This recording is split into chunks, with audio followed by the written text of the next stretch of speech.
तोला होहि तै नैना ले नैना मिला ले।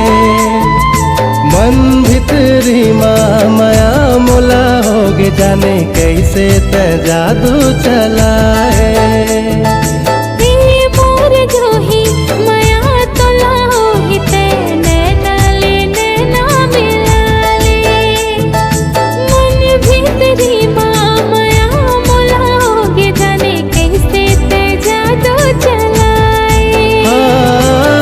प्रेम कहानी ऐसे गढ़बो रानी जैसे, प्रेम कहानी ऐसे गढ़बो रानी जैसे, दोनों के माया बनी अमृत निशानी।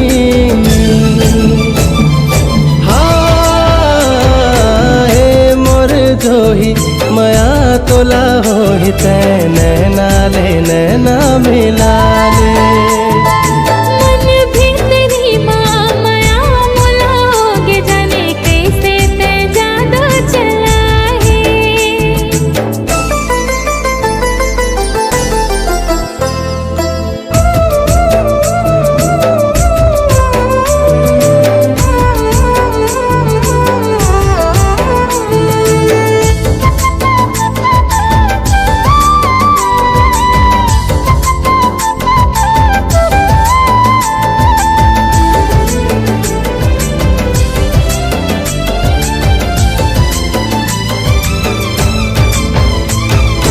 बैरीला छम छम बजा के दिल्ला मोरे तै चुरा के, कैसे दीवाना बनाए दिन रात सपना सताए।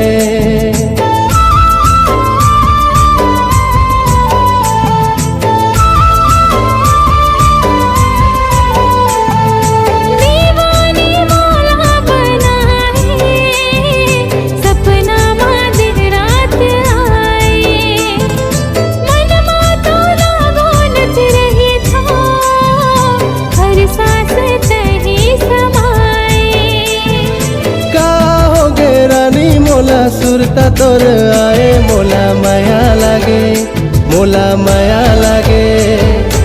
ए मोर जोही माया तोला होहि तै नैना ले नैना मिला ले।